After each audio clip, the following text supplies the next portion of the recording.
Is it going to be a hard day? Very. Helen, comparator, says she is filled with dread as she prepares to return to the location of the worst day of her life. Her husband, Corey, was shot dead by a sniper's bullet meant for Donald Trump. To go back there again and all those memories of that day, I'm sure it's just going to bring back a flood. On July 13th, the comparator family initially found themselves standing on the grass directly in front of Trump. But then they were invited to move to the VIP bleachers behind the former president. As soon as we walked up to the bleachers, I got a really bad feeling. Something just didn't feel right to me. Corey, a huge Trump fan, was ecstatic. He was so happy to be in those bleachers. He was just so happy. He was like a little kid at Christmas. And when the shots rang out, what do you remember hearing? President Trump was doing something on a grid like behind us. We were all turned. We were all turned to like look at a grid behind us this way when the shots rang out. And what did your husband do in those moments? I heard him yell, "Get down," very loudly. And then that's the last I heard. What could have happened if he didn't act so quickly? We could be dead. I mean, I had a bullet like go right past my face this close. I could feel the heat. This photo was taken moments after Corey was shot, as a heartbroken Helen realizes her husband is gone. Trump honored Corey, a volunteer firefighter at the RNC in July, and tomorrow he will be honored again. The question on everyone's mind is, will tomorrow be safe?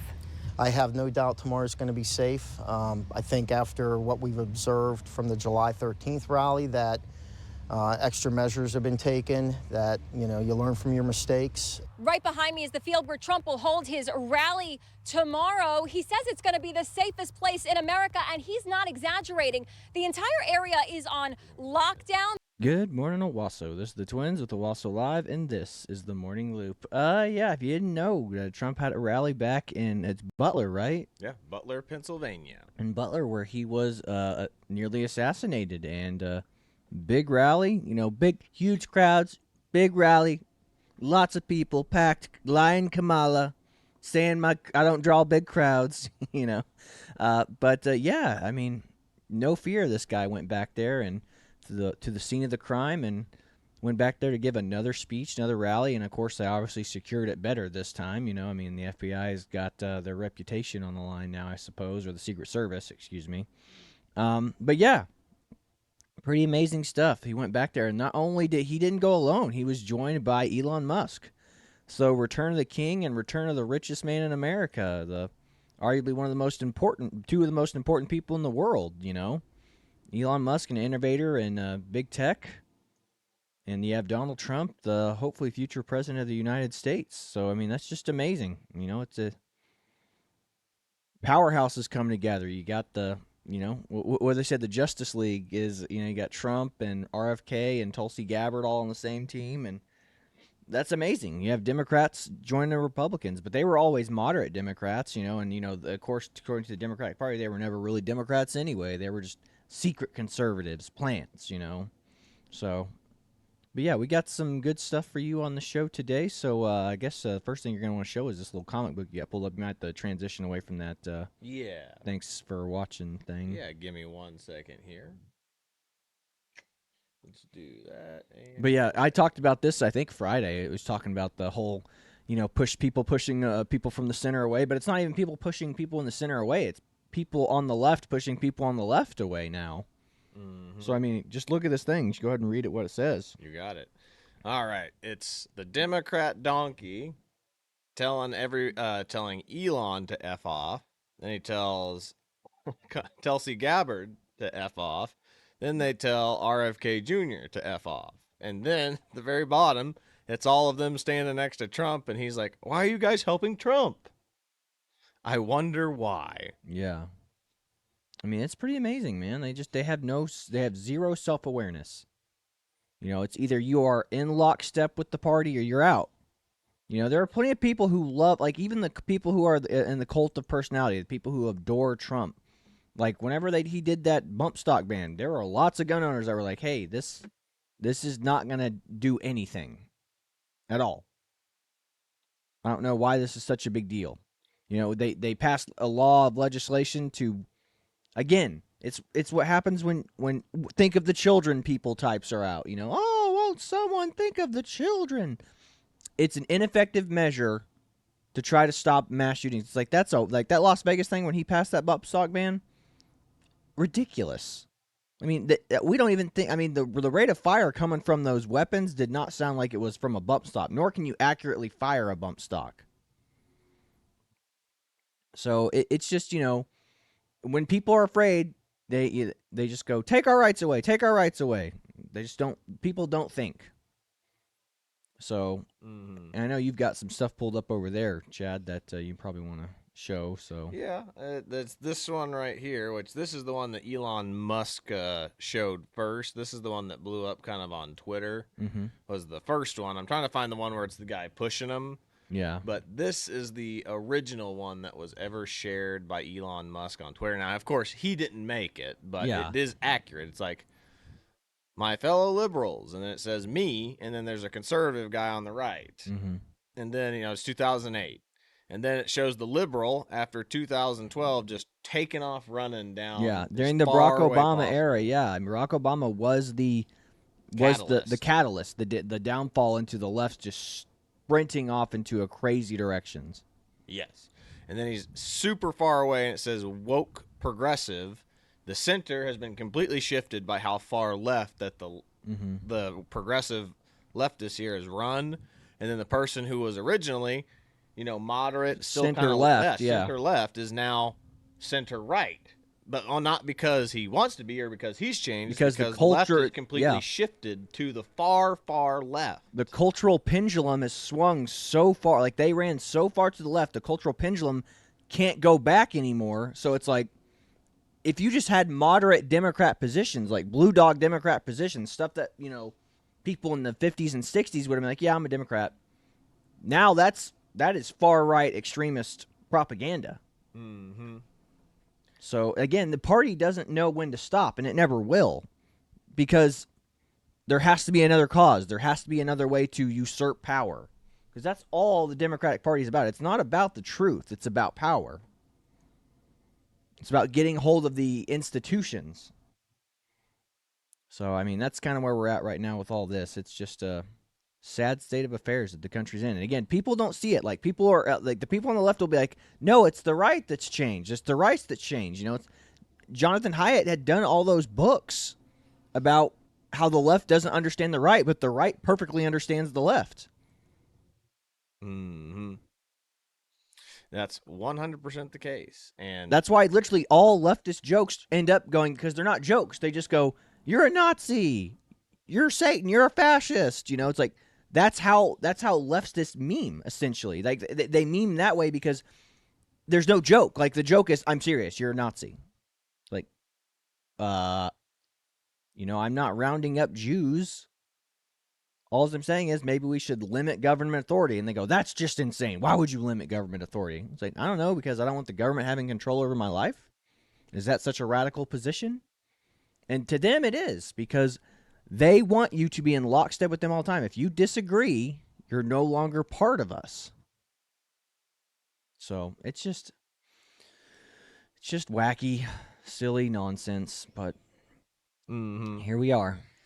Yeah, then the next thing that I've been trying to find that we were going to talk about was the fact that there is 70 people have apparently been killed in Haiti in gang violence related issues of them just like fighting for power. And that's kind of what we were going to talk about next here is like, I'm trying to find like an article for it right now. I have a couple of videos queued up ready to go, but it's just wild what's been going on in Haiti right now. Yeah, and we're just taking these people. 60 people killed with AK-47s or whatever this last weekend. I think so. I'm not 100% sure it was AKs. That's what I'm trying to find out right now.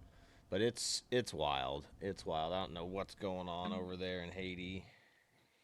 But yeah, and again, you know, it's like, look, do we want to do the right thing and assist people when we can? Yes, but again, if we keep taking refugees, if we keep taking people who are fleeing conflict, the people who are fleeing conflict need to be the ones who are making change. They need to be the ones that try to take over the government. But again, they're the ones not willing to do violence. You know, it's like the people who are willing to be the most violent will be the ones that are going to seize the day. Here it is, right here. We're so desensitized from violence. We're so desensitized from what people getting hurt looks like that it seems crazy to us. You know, it's like whenever we joke, it's like when people in our society make jokes that are, you know, about SA, you know, or like people say, oh, I'm getting, I guess, graped in a video game, you know, they don't do that because like women or, you know, dumb feminists will be like, that's a sign of grape culture. You know, it's like, no, that's a sign of how ridiculous like how seriously our society has taken that offense for so long that the fact that it happens, like people are like, that's so crazy to me that people would actually do it. Like that's why people joke about it like that, especially like when they're playing video games. It's like the reason they joke about it is because it's so rare. It's something so far off. It's something so crazy that we can't comprehend physically seeing it. That it's like it's funny to us because it can't be real because our society has been so safe. Yep. The rule of law works so well here in America. Mm-hmm. It's like I'll make jokes about hitting women or hitting my girlfriend as a joke. It's a joke. Because the idea of actually wanting to hurt any of them is such a crazy thought. Like, why would you want to do that? But again, people who don't care about that in other places, other societies, other cultures, it's like, that's normal. That's every day. Go to Islamic country. I mean, they'll put their hands on their wives all the time. Mm-hmm. It's like, but to us, it's like, yeah, it's ridiculous. Like, who on earth would ever strike their wife? That's just like, it's something so beyond the pale for us. It's just like, what are you talking about? Like that can't be real. Mm-hmm. It's like the idea, it's like, whenever you hear somebody, like, if you actually did hear somebody getting SA, like you caught, let's say you were out for a jog in the morning, you heard a girl saying, help me, I'm being graped. You'd look around and be like, is this a joke? Somebody like pulling a prank on me? Am I getting punked right now? Like that. Like we don't take it seriously because it's something so far away from what we consider happening. And not alone just happening in general, because we know it happens. But it's like, it's not happening. I'm not the guy that has to be the guy that goes out and save it. Like, it can't be happening to me. Yeah. And this is what we were talking about. I have the article pulled up now. Gang attack in Haiti kills 70 people, including infants. So, oh, wow, that's an actual interactive map. So, it says here, scores of people, including 3 infants, were killed in gang attack in central Haiti. The United Nations Human Rights Office said in a statement on Friday, members of the Grif gang used automatic rifles to kill at least 70 people on Thursday, including 10 women and 3 infants, according to the UN. The attack occurred on the Ponsonde in, I'm going to butcher this name, Arabante Department, a crucial agricultural center about 50 miles north of the port Au-Prince, I'm not sure, where I'm from Oklahoma. Yeah. Gang violence has continued to spread, according to the UN. So, this is what's going on in Haiti. This is what we were talking about. It's like there's a civil conflict basically going on in Haiti right now, and we are taking in the refugees. Now, there are 2 types of people in this scenario. There are those who are interventionists and those who are against non-intervention. Now, in my opinion, you really can't be both. And right now we're doing soft intervention, where we're taking in some of these people who are claiming to be refugees and immigrants. Now, I think this is a problem because why are these cowards, like I said, a lot of them are men, why are these cowards leaving their nation and not fighting for it? Mm-hmm. They're literally taking the easy way out and coming to a place where they don't do anything. America's ours. We would fight for America if something was going on. That's what we're kind of basically doing right now with this political election. Mm-hmm. These people are fleeing. So this is what I'd call a soft interventionism. Mm-hmm. Now, we can be for hard interventionism, where we send in the troops and go get boots on the ground and try to stop this ourselves and let these people go back. Then we take away their sovereignty by doing that. Exactly. So that's the thing. I say that's interventionism. So then there's non-interventionism, which would be like, we can't take them either. That also But includes yeah, it's not the taking them. the let God sort them out mentality. Exactly. Which why? So that's why I'm so against this. Is like these people are people who should be there helping their nation. You're fighting for it, doing something. Instead, they're fleeing and coming to the United States. Mm-hmm. Now, if we're gonna help them, let's help them and keep them there. Instead of like them just bringing them here and going, oh, we can solve all the world's problems by bringing them to us. Yep. That's a terrible mentality to take. Yeah. Because we'll end up taking everybody that gets into any type of civil unrest. And basically what you're saying is if you say that, screw the poor people who are already here in the U.S., let's import them for cheap labor. You're helping, I mean, if you're a Democrat, you're helping big corporations make more money and be able to undercut the American citizen. Exactly. That's exactly right. And that's the issue we're having. So you have to ask yourself, are you an interventionist or a non-interventionist? Because non-interventionism does not just mean military for me. It also means, hey, we can't take these people in as refugees either. Now, if they want to come here legally, they can. Everyone's for that. Everyone's for immigration. Immigration is okay as long as it's done legally. What we don't like are people jumping the queue in front of people who have been trying to become American citizens for years, one, and then two, all these people claiming refugee status. If they are only claiming temporary refugee status, they better be going home because all the ones that we've seen, and I have another video queued up from our guy that did the one in Colorado, and I forget the town's name already. It was Springfield? Springfield. No, not Springfield. That was Ohio. Remember oh wait, that's the one. I'm sorry. It's right. It's Springfield, Ohio was the one where he did the interview. But we were talking about the Colorado thing where the guys were taking over the apartments from Venezuela. Right. There's so many different groups coming in here. We're getting them confused. Yeah. That's how many different illegal immigrant groups and gangs are coming in now. So now he's going to, the guy that we're about to pull up went to Pennsylvania. It's a small town in Pennsylvania that they're talking about. And again, mixed reviews on it. They're, again, the still same process of they're bad drivers. The town is kind of split on whether or not they're good or bad. Of course, the more poorer people seem to be on the bad side, and the people who are business owners and stuff like that are on the side of that. They're good. They're not hurting anybody, you know, but they're obviously hurting some people. Yeah. But that's where we're at. But so that's what's going on right now with all this. And again, it's turning. We're starting to have a turn in the United States where people are like, we're getting sick of this. I mean, I saw the latest poll says 70% of whatever the last poll was of people support deporting illegals. Yeah. Anybody that is a non-American citizen, they should be deported. Gots to go.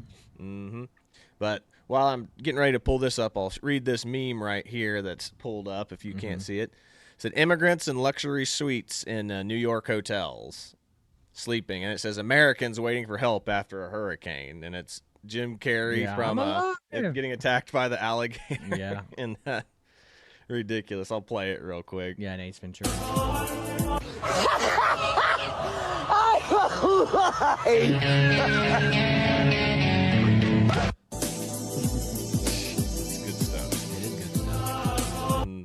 Well, anyway, let me pull up the video from our guy. I always forget his name because his channel is his name, and I always forget it. Inside Pennsylvania's Immigration Invasion by Tyler Overia. There we go. Oh, good Lord, I can't get it to work. Come over here. There we go. We'll do full screen. And we'll just do like his outcoming statement from it, and I might try to find some highlights from it. But let me pull it up real quick in the multi-screen. Awesome. Roll it. People. Sure. They're all working. They're going up to a school up here to learn English. Ironically, we may have found the most accepting, loving town in America, and if it wasn't like this, then the people who didn't feel this way have already left. I think is sort of the case here. And look at that. This is what you call gentrification. Well, this is revival. I'll be honest, that's literally brand new concrete. That Quick Lane is a brand new business. This is the symbolic shot right here. this bus and this brand new building represent the positive changes we're seeing with this wave of immigration. With that being said, our guy over there told me there's been a white flight that has occurred. A lot of the white residents have left, but the city's being economically stimulated and it appears as if it's gone from dead town to brand new concrete, brand new building revival to some extent. The question is, at what cost? Does it really benefit the average American to import a cheap labor supply from third world countries like Haiti that compete and undercut native-born American laborers? Can we criticize the struggling poor American that wants to make a living wage and doesn't take the job that pays $8 an hour? Well, it's easy for people to point fingers at migrants coming here to work. It seems like the real enemy may in fact be businesses that capitalize and lobby for the admission of a new slave labor class every year to exploit a government that taxes us to build the infrastructure for them to be here and a broken border policy that allows them to get here in the first place. But perhaps we need infinite more people from totally different cultures all across the world, and all poor Americans are just lazy. I'm kidding. But what do you think? Yeah. Good point. That was a great point by him, and that's the thing is like he goes through and interviews town. This one guy right here, I'll show you real quick. But you don't He call, chases you don't him around, calling him a racist throughout the entire video because he says there's for every 10 black people he passes, 8 of them speak French. So he says bonjour to them to see if they'll talk to him and get interviewed. And that black guy right there calls him racist for doing that. And that's the issue. And this guy is just like follows him around the town for like the rest of the day. And it's just wild. But yeah, he goes around interviewing people and they're getting lots of government assistance. They have buses that will literally, the businesses have buses, like the food plant place that they're coming to work at mainly, have little vans that bus them around. I'll see if I can't find a video of the buses. He pointed one out earlier at the very end of the video with that quick lanes. There's one right there. There it is. I think when you start throwing around the R word, the conversation becomes a lot more difficult. Hello. See there. Can I interview you? I don't speak, bro. What do you speak? ASAP, bro. How long have you been here in Charleroi? How did you get here? Mexico. Where do you work here? Sorry. What's up? Wrong spot. Yes. Así la vida va a venir un poco complicado. Okay. Do you plan on staying in Pennsylvania, or are you guys going to move somewhere else or go back home? No, pero para mí yo quiero quedar acá. Tú sabes, nosotros somos inmigrantes. Nosotros estamos buscando una vida mejor. Want a better life. How so many we wanna Haitians stay have here. recently moved here? 2,000? Yes. Okay. Okay, that's the work bus. Thank you. Do you take So- that to... Right there. Yeah. Work Do you bus. work at Yeah, the factory? So, there you go, folks. So okay, again, for the food?